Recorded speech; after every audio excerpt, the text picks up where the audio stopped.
Okay, so let's get this going. So hello and welcome to my presentation on basal insulin. This presentation will focus on starting and understanding basal insulin.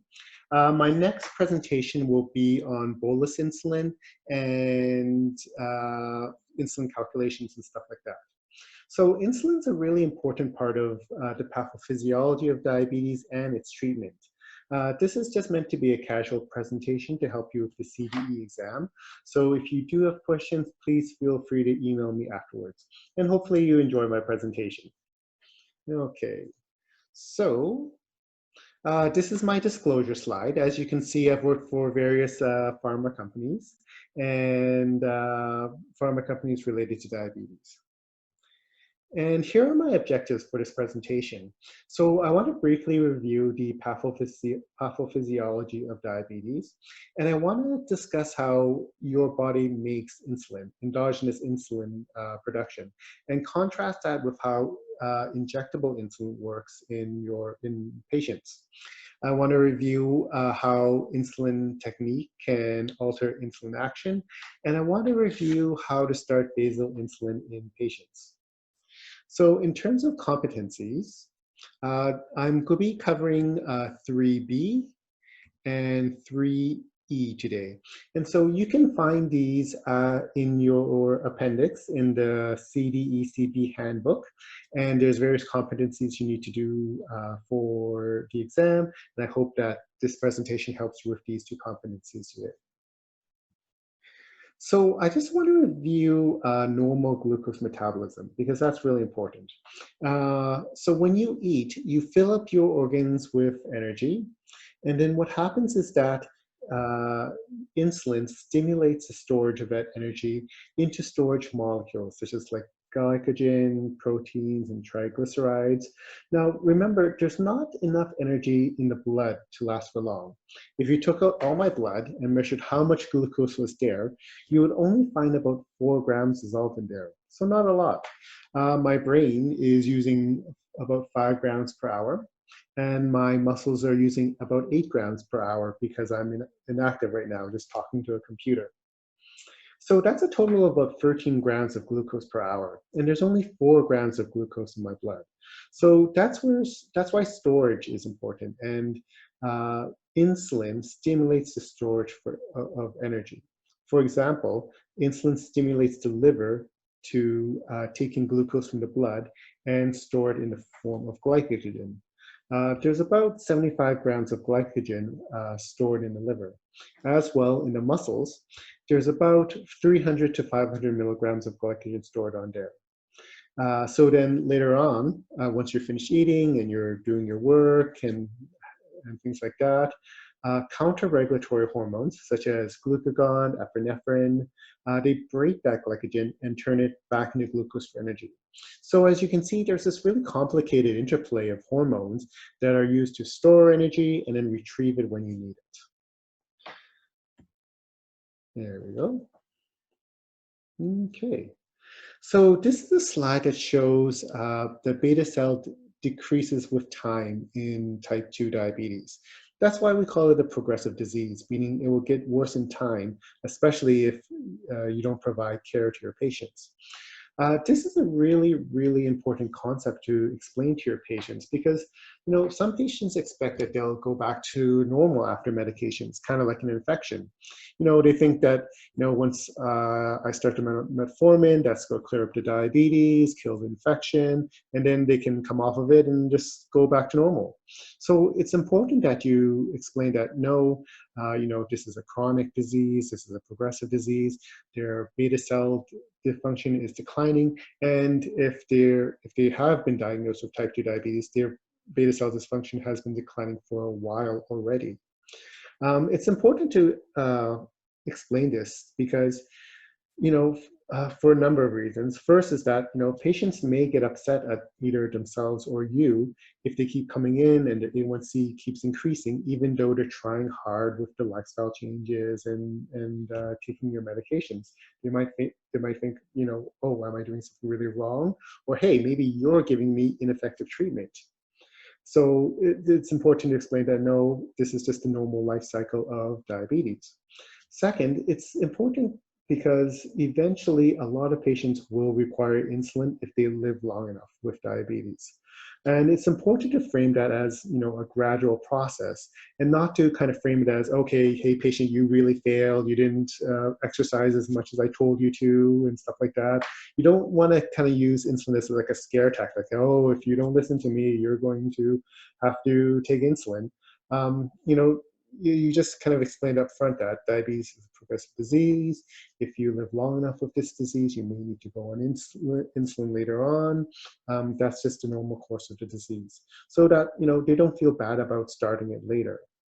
When I talk to patients about beta cell dysfunction, I like to explain it as if their pancreas is retiring.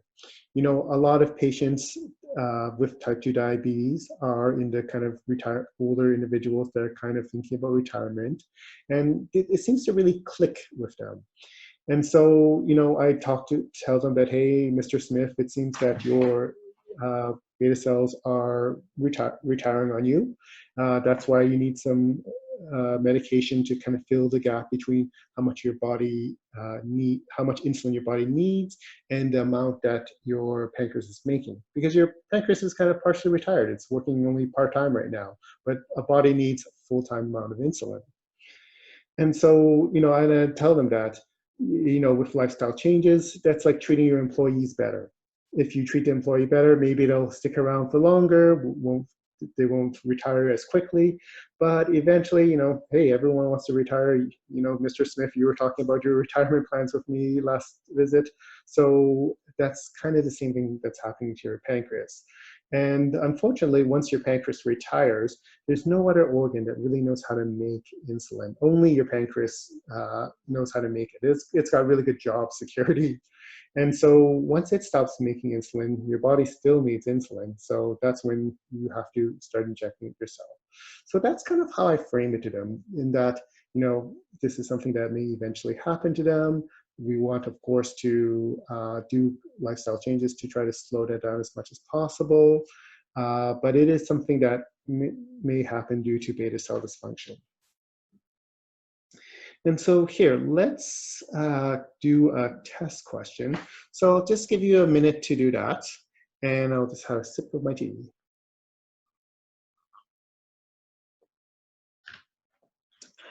Okay, so let's look at the answer to that one then. So this is the answer, and let me go over why each one is unlikely. So why isn't A a likely candidate? So usually people with type 1 diabetes, the incidence of type 1 diabetes peaks at puberty. So that does point towards type 1 diabetes. However, with type 1 diabetes, it's not usually a problem of insulin resistance. It's usually a problem of insulin secretion. And so if a patient's morbidly obese, then it's unlikely that, and especially at such a young age, it makes it less likely that they have type 1 diabetes. That overall, the picture for A points towards type 2 diabetes. Now, it is possible to have a morbidly obese type 1 person with type 1 diabetes. But remember, this question is asking you what is the most likely. And while it's possible, it's not the most likely. And I'll explain why with the other answers. And you'll find that on the test as well. There'll be lots of, possible, but you have to choose the most likely. And, you can get upset at that on the test and, write them out on the survey, write them a long, angry letter. But really, that's kind of counterproductive on the exam. You want to keep calm. You want to not waste too much time on a single question because it might be a test pilot question anyway, so it's not worth any marks. So the best thing to do is just write down the answer that you circle, the answer that you think is best, mark it as something to go back to, and then move on to the next question. So B, why isn't B? So ApoB is just a marker of cholesterol. So it's doesn't represent like insulin deficiency or resistance. So that really doesn't tell us anything. So it's just a 20-year-old person taking insulin with possibly high cholesterol, really doesn't tell us anything. So that one's not likely. So again, a 25-year-old woman is young for type 2, but that pregnancy is a period of stress on the body. So just because of that, it doesn't mean that they have type 1 diabetes. Lots of pregnant people need to go on insulin when they're pregnant, but they don't have type 1 diabetes. And so D is the correct answer. And it's because he has 0 C-peptide levels, which is very telling because it basically means he has no endogenous insulin production. And I'm going to spend the next couple of slides talking about C-peptide. Okay. Okay, so here's the amino acid sequence for insulin. You don't need to memorize it or anything like that. It's interesting, the insulin of pigs and cows only have a few amino acids different, so it's similar enough that it can be used in human. For a long time, this was the only insulin available to patients. High purine, which is pork insulin, is still available, but it's very, very rarely used. The vast majority of insulin used in Canada is now biosynthetic, usually made in yeast or bacteria. And Humulin R and Novolin Toronto, which are kind of older insulins, were the first insulins used, and they have the exact same amino acid per amino acid, exact same amino acid chain as human insulin. Okay, so here's C-peptide. Remember how I talked about in my last presentation that the half-life of human insulin is pretty short. Insulin itself is a really fragile chain of amino acids that can be really, really easily degraded. So your body uses C-peptide to temporarily deactivate insulin and store it. You know, it's kind of like if you had a bottle of water and you don't want it to evaporate, you put a cap on it. And so C-peptide is kind of like the same thing. It's like putting a cap on your insulin. That's because your body wants to store some insulin. If you go out and have a big piece of cake or Timbit or something like that, then it wants to have a lot of insulin to bring all that sugar under control. So that's why it just uses C-peptide to store the insulin. Next time you have like a Timmy's ice cap or something like that. Okay, so again, just to show you, proinsulin, that's insulin and C-peptide, is stored in the beta cells. And once you activate it, that C-peptide comes off, and then you have active insulin. Eventually, that insulin is quickly degraded by enzymes in the blood. The enzymes act like little scissors and cuts up the little bonds between the amino acids and just completely deactivates it. And so again, insulin is important because insulin is kind of the key for cells to use glucose for energy. Without insulin, they could have all this glucose energy waiting in the blood, but it can't get into the cells, so then the cells can't use it. So you need insulin to kind of unlock the channel for glucose, and then glucose can go in, and then the cell can use glucose for energy. So why is insulin important? And this is really important because this is Teddy Ryder, and he has type 1 diabetes. He was one of Dr. Banting's first patients. Dr. Banting taught medicine at the University of Toronto, and he pioneered insulin treatment. The first image on the left here shows Teddy before insulin treatment, and the second image is after insulin treatment. So here in the first picture on the left, you look at his chin and his neck and his legs. You can see that Teddy is really, really skinny, almost skeletal. And the reason for that is because of the type 1 diabetes, he has no insulin production.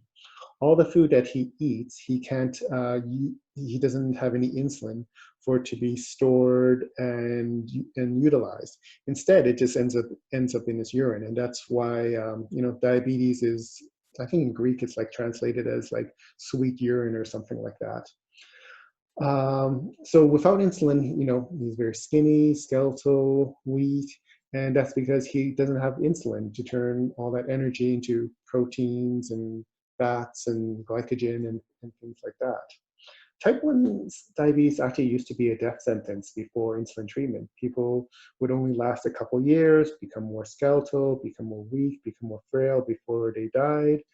And with Dr. Banting's insulin treatment, Teddy here was able to gain benefit from the food that he ate and grow up and gain weight.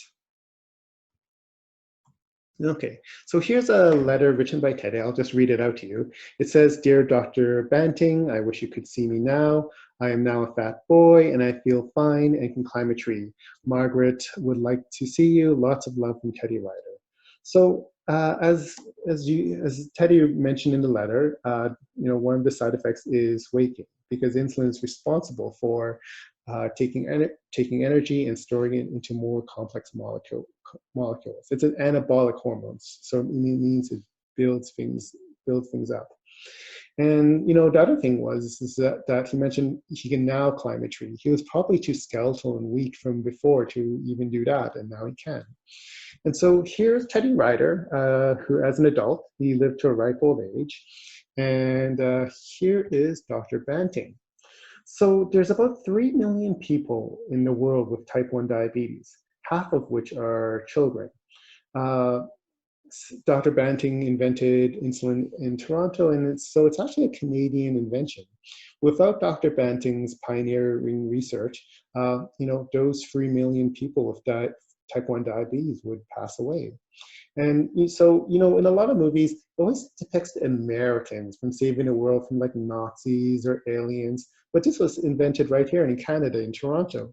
So, I think we are superheroes as well as Canadians. They should make a movie about Canadians saving the world.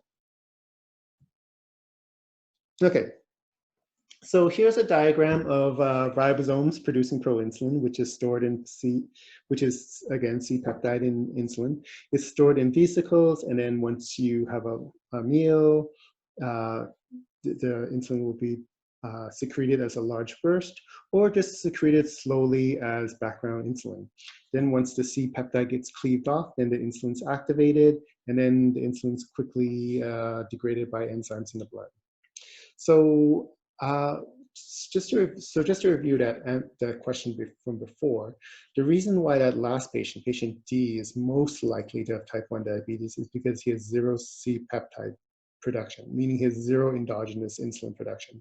And that's type 1 diabetes, when your immune system destroys your own beta cells in the pancreas, and without beta cells, you can't produce insulin. So there's no endogenous insulin production and no C-peptide. That's why D is most likely out of all of those answers to have type 1 diabetes. Okay, so again, this is just the amino acid structure. Just a reminder that this novel in Toronto and Humulin have the exact same structure as the insulin that your pancreas is producing right now in your body. So here's some questions for you to mull over.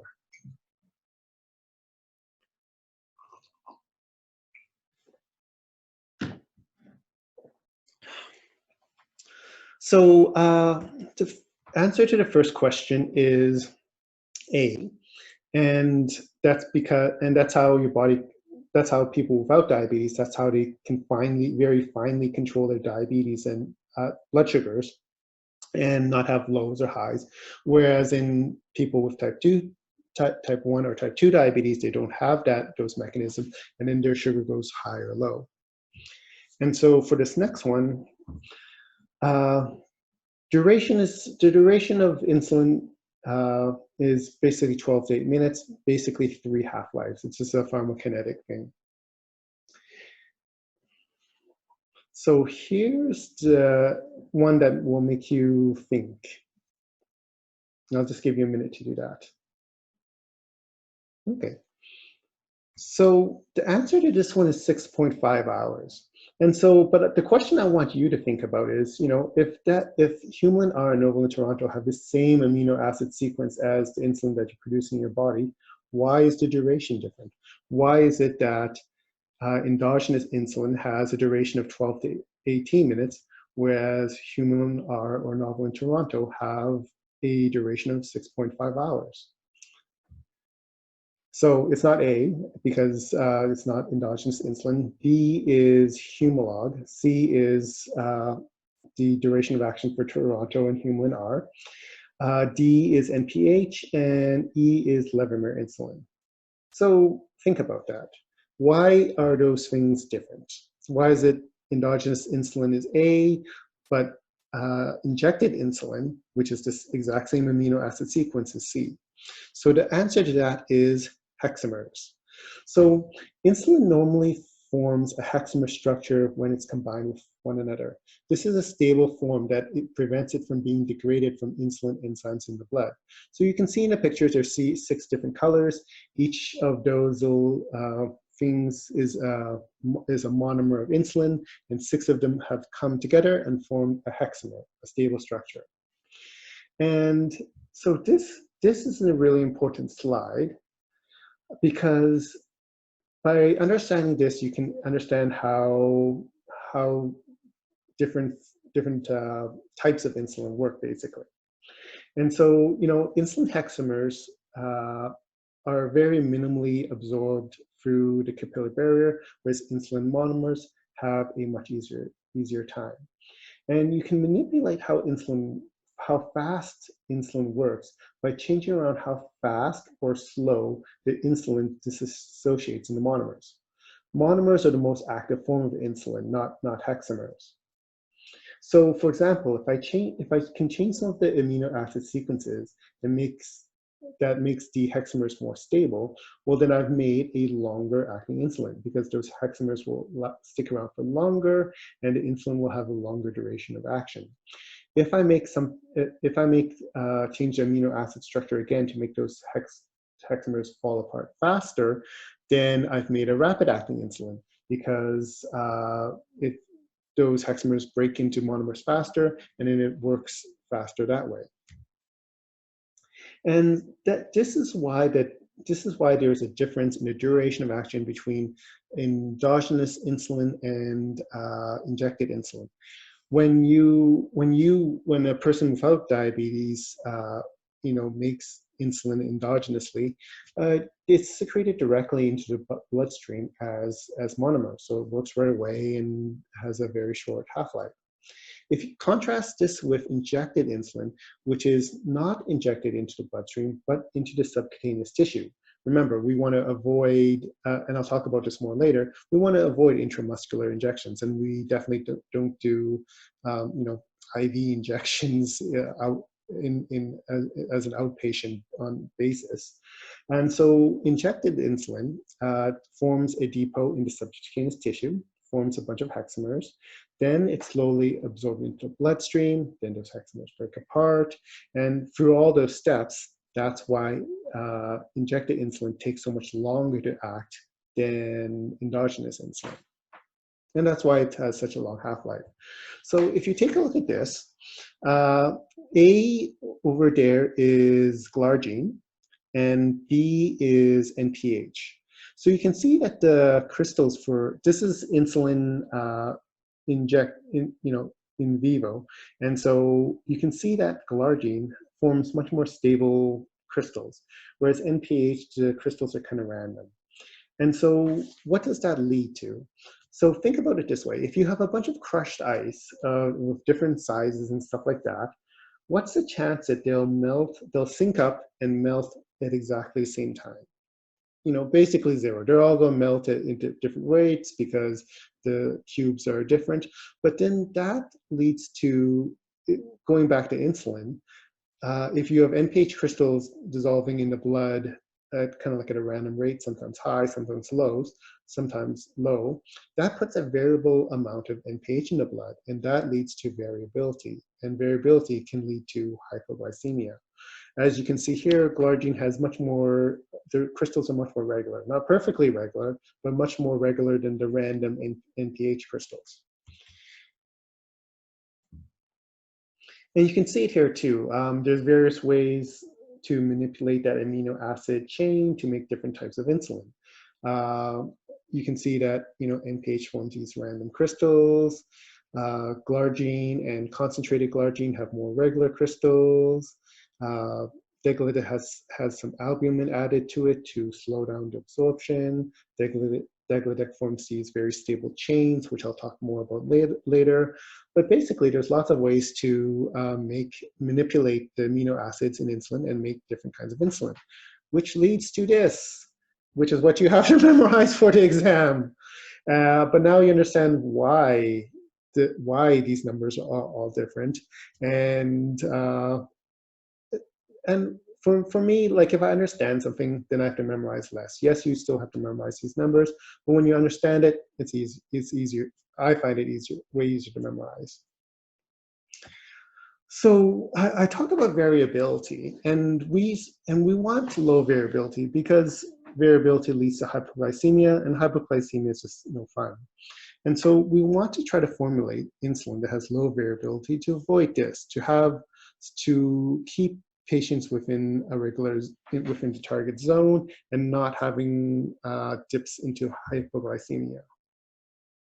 So here's a test question. Just pause it if you need more time, but I'll give you a sec to take a look at that.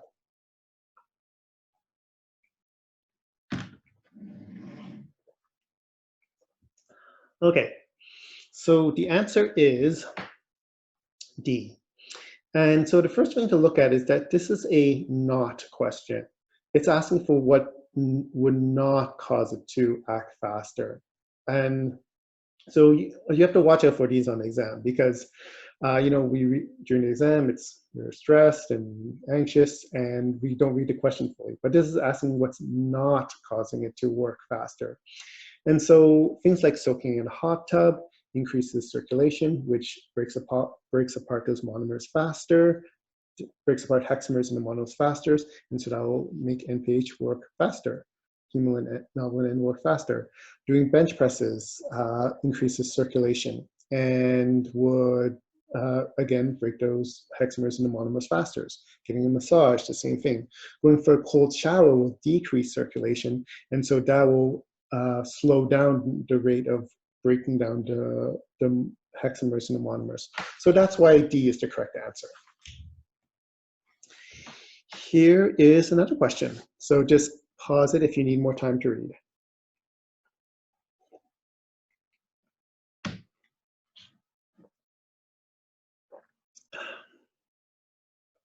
Okay, so the answer here is D. The reason why A is wrong is because using a 12-millimeter needle, that's actually a really long needle. Often that'll lead to an intramuscular injection.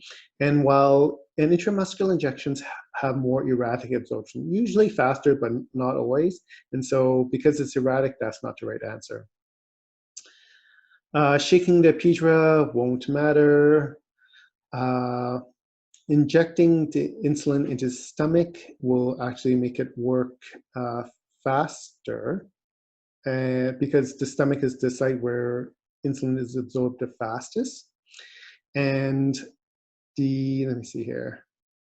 Yeah, and then the arm is slower than that, and the buttocks slower than that. Like here, it shows in the next slide. Okay, so you can see that the abdomen is the fastest site, followed by the buttocks, and then the outer arm.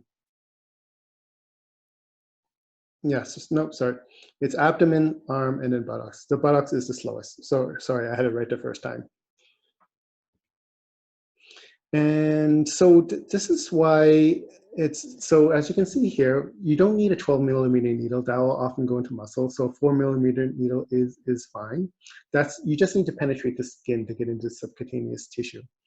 That's why it's important and then you can see the different muscle layers for the buttocks, the arm, and the abdomen, and things like that. So it's also important for your patients to rotate their injection site to avoid lipohypertrophy, those big lumps that I talked about from the last presentation. Okay, so let's give this a try.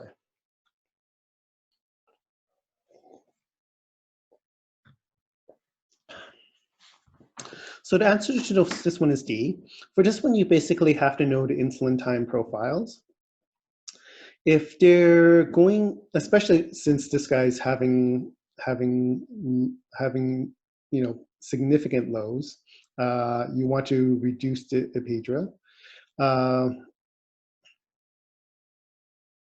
Yeah. So basically, because he's injecting at 9 p.m. and he's injecting his NPH at 9 p.m. as well. But a peak takes about 2 hours to peak, and so that's much more likely to be the cause than NPH, which takes longer, like 3 to 5 hours to peak. And so, the answer is reducing it. But because he's having severe lows where he has to call 911, reducing about 2 units just isn't enough. You want to reduce it by a lot more. If patients go high after your adjustments, that's better than going low. One is that if they're going high, you can just keep increasing the dose. But if they have a low, one is that they'll trust you less, and two, lows are really uncomfortable. You want to avoid that as much as possible. And three, hypoglycemia leads to a whole bunch of other negative consequences, which I'll talk about in the next presentation, actually. Okay, and then one more question. Okay, so the answer to this one is E. You can start, the usual is 10 units, and you increase by 1 to 2 units a day. You would never increase by 9 to 10. That's crazily aggressive. You would, I can't even think of a situation where you would do that. The other option is actually using 0.1 to 0.2 units per kilogram. And because she's under 50 kilograms, you could use a lower dose. So you could either do B, or you could do C. But again, D is way too aggressive. I can't think of a situation where you would do that. And yeah, so E, because B and C are correct. Okay, so so I just want to talk about degludec for a little bit. Degludec's interesting in that what it does is that it forms these long, stable chains, and then the chains slowly tap, slow chains of insulin, and then those chains kind of slowly pluck off one at a time to provide a very steady rate of insulin for the patient. It minimizes variability, basically.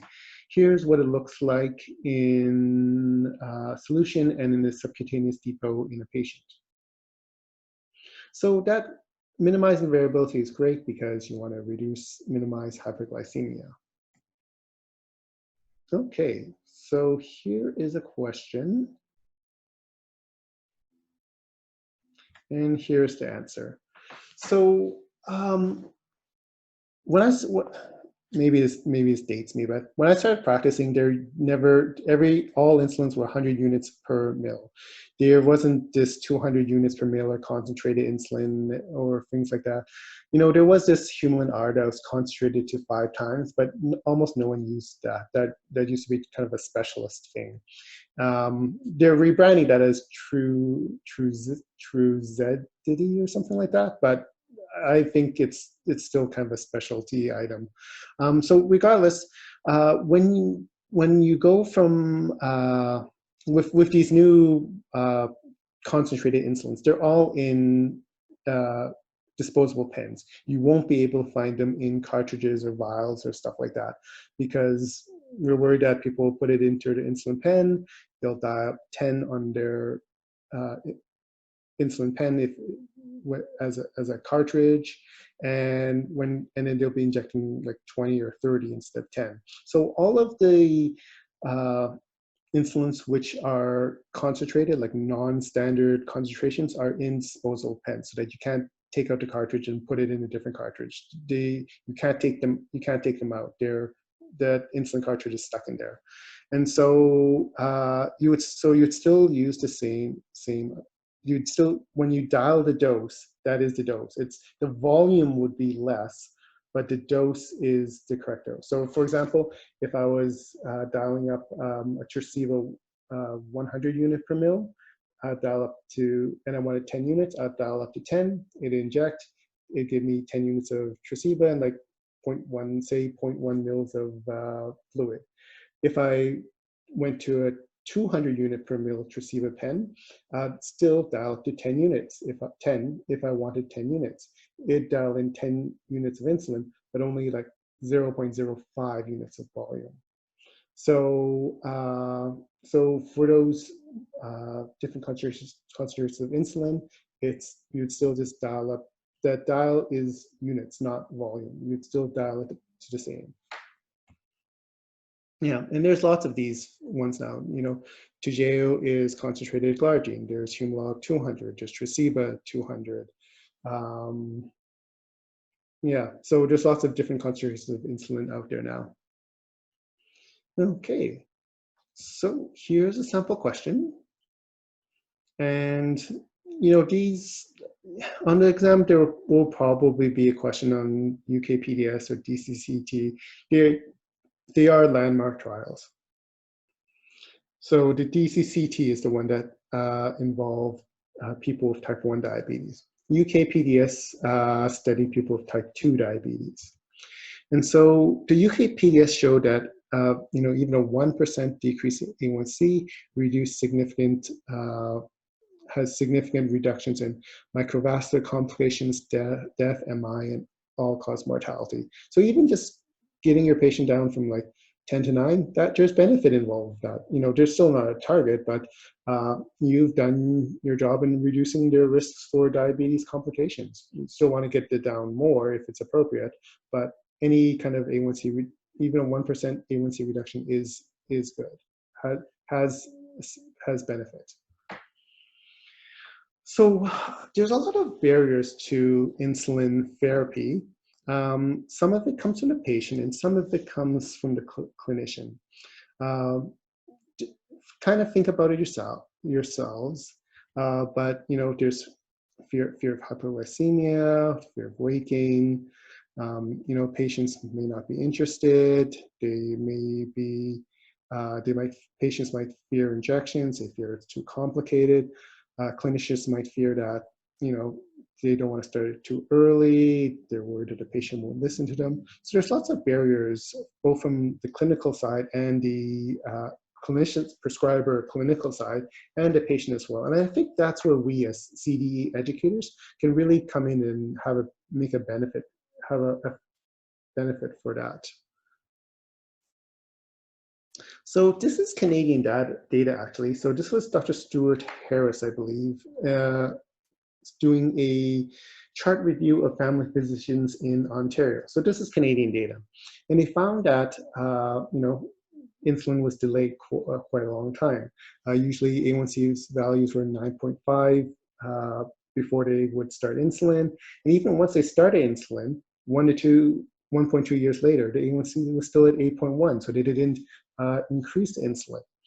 And even after 4 years, a median of 3.9 years after initiation, people still weren't at target, where they were at 7.9. And 20% of patients still had A1Cs higher than 9%.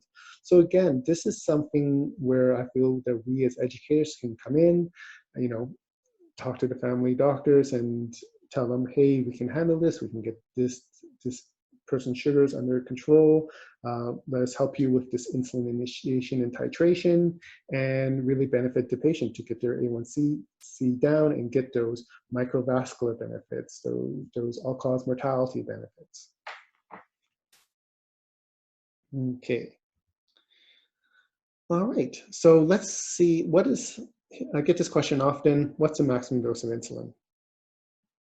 Okay, and so there is no maximum dose. I've got a patient who's on 240 of Toujeo and about 80 units of Humalog with each meal. So, you know, he's a big guy. He's like 350 pounds or something like that. But still, there's no max for insulin. There's no upper limit of insulin dose. And this is just a study talking about that. Okay, so let's look at some practical usage. So here's a patient who's looking to switch. I'll just give you a minute for that. Pause the presentation if you need more time.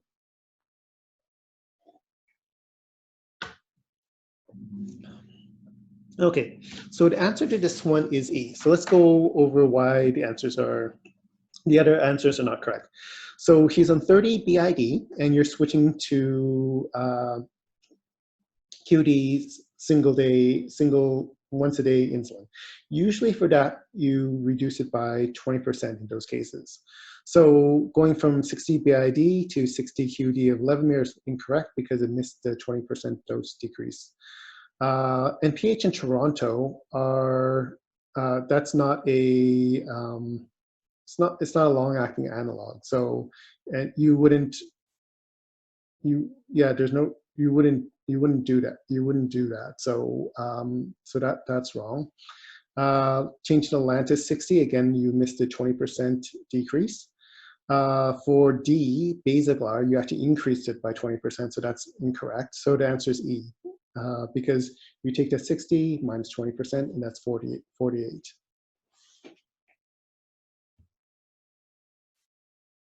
Okay, yeah, so when switching from other basal insulins in type 2 diabetes, usually you do a 1-to-1 conversion for once daily, and 20% from twice daily, and 20% if you're switching from Toujeo.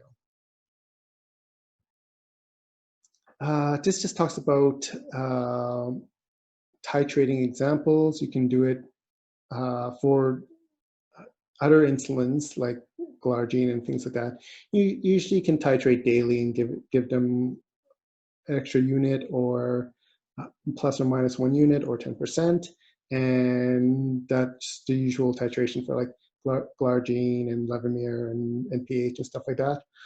For ultra-long insulins like degludec, it's different in that you usually adjust the dose weekly instead of daily. You go by +4 or -4. So I'll just go through that slide again. So usually it's +1 or -1 for long-acting insulins. For very long, ultra-long acting insulins like degludec, usually do it once a week and +/-4. Yeah. I just want to show you this. This is a really interesting study on degludec, and this shows that. So you had, what they did was they had these patients where they would dose it on Monday. They would dose in the morning, and then on they would wait 40 hours and then dose it on Tuesday evening, and then 8 hours later on Wednesday, and 40. So they alternate between 40 hours, 8 hours, 40 hours, and 8 hours. And they found that their insulin levels were still stable even with this crazy dosing schedule. And so this is why with degludec, even if a patient misses a dose, they can take it as soon as they remember, as long as there's an 8-hour gap between the next dose. So, I've got lots of patients who, if they take it in the morning, they wait, they forget to take their dose. It's after work now, 5 p.m., and they're like, oh, what should I do? And my response, if they're on other insulins, so, well, you've kind of missed that window. Just skip the dose for the day. Don't take an extra dose today. And just your sugars will be high for a couple days because you missed a dose. So that's what would normally happen.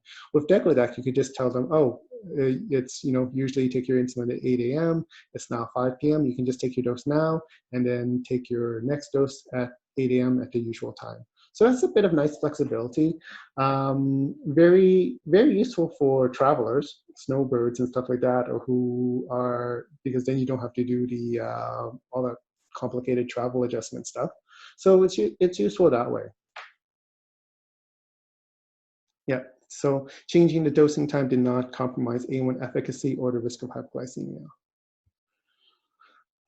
Again, this is just a reminder that they can take, with degludec, they can just take it when they remember, but make sure there's at least 8 hours between doses. Okay, so I'll give you a question to give you a minute to do this.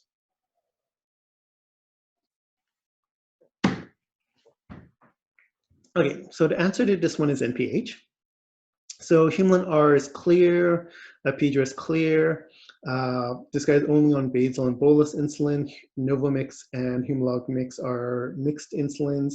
They are cloudy, but they're mixed insulins, they're not basal bolus. So the only available answer is C. This is just a review of the newer basal insulin options. We want something that has less variability, which leads to less hypoglycemia. We want something that's effective in lowering A1C. There's lots of, I imagine that there'll be more and more insulins coming out. There'll be more and more to memorize for the exam, unfortunately. But there's different mechanisms which you can use to play around with the duration of action. And we want things that initiation is simple. All right. And so that's my presentation. Thank you for your attention. Hope you enjoyed it. Hope you found some stuff useful for the CDE exam. Best of luck on that. And if you have questions, please feel free to email me. My email is on my website, www.cdestudycourse. You can find more practice quizzes and exams and practice exam packages if you're looking for that on there, and various cheat sheets. They're available in the how to study section or after you complete the quizzes. Thank you very much for your attention, and hope you enjoyed it. Thank you.